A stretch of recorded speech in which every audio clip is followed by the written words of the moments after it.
Iran जो कि Israel और अमेरिका का बहुत बड़ा दुश्मन है, लेकिन एक वक्त था जब ईरान भी अमेरिका का बहुत बड़ा हिमायती हुआ करता था।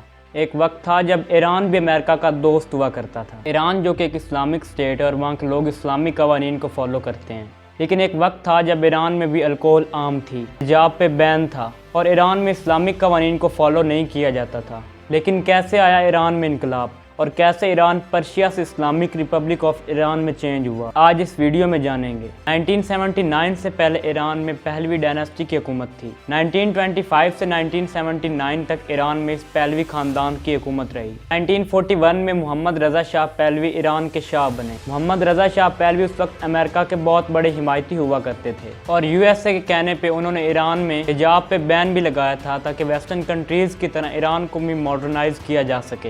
उस वक्त हालात ये थे कि अगर कोई औरत हिजाब के साथ सड़क पे निकलती तो पुलिस वाले उसका हिजाब ज़बरदस्ती उतार देते। ईरान उस वक्त पूरी तरह अमेरिका की मर्जी से चलता रहा और रजा शाह पहलवी वो सब कुछ करते रहे जो अमेरिका चाहता था। लेकिन ईरान में ये सब कुछ होता देख ईरान के शहरी रजा शाह पहलवी की गवर्नमेंट के खिलाफ हो गए और एहतजाज करना शुरू कर दिए। इन एहतजाजी मुजाहिरों को रोकने के लिए रजा शाह पहलवी ने ईरान में कर्फ्यू लगा दिया, लेकिन फिर भी वो आवाम की आवाज़ को दबा ना सके। इस बीच एक शख्स इमाम खोमेनी जो कि लगातार रजा शाह पहलवी और उनकी पॉलिसियों के खिलाफ आवाज़ उठा रहे थे, इस काम में लोगों की बड़ी तादाद उनके साथ शामिल होने लगी। जब इमाम खोमेनी और उनकी ये तहरीक ईरान में बहुत ज़्यादा मकबूल हो गई तो रजा शाह पहलवी ने उन्हें ईरान से निकाल दिया और मुल्क बदर कर दिया। लेकिन ईरान से निकलने के बावजूद भी इमाम खोमेनी ने अपनी इस तहरीक को जारी रखा। उनकी रिकॉर्डेड ऑडियोज़ ईरान में चलाई जाती हैं और वो इन ऑडियोज़ के ज़रिए ईरान की आवाम को इंस्पायर करते हैं इनकलाब के लिए, जिसके बाद ईरान में लोगों की बड़ी तादाद रजा शाह पहलवी के खिलाफ हो गई और बड़े बड़े प्रोटेस्ट स्टार्ट हो गए ईरान में। रजा शाह पहलवी के कहने पर कई ममालिक ने इमाम खोमेनी को अपने यहाँ पनाह देने से भी इनकार कर दिया। इसके बाद पेरिस में रहते हुए उन्होंने अपनी जद्दोजहद जारी रखी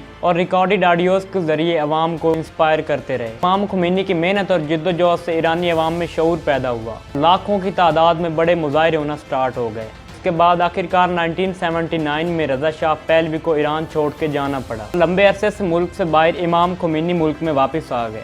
ये वो रिवॉल्यूशन है जिसके बाद ईरान में सब कुछ बदल गया और ये सब कुछ करने और इस रिवॉल्यूशन का क्रेडिट एक पर्सनैलिटी इमाम खोमेनी को जाता है, जिन्होंने अपनी मेहनत से ईरान को आज़ादी दिलाई। 1979 के बाद ईरान में मुकम्मल शरई कवानीन लागू हुए और Iran Islamic Republic of Iran बन गया। इस रिवॉल्यूशन को इस्लामिक रिवॉल्यूशन भी कहा जाता है। इमाम खोमेनी के रिवॉल्यूशन की वजह से ही ईरान आज ताकतवर इस्लामिक मुल्क है जो कि अमेरिका और इजराइल जैसे ममालिक पर अटैक करने की भी जरूरत रखता है।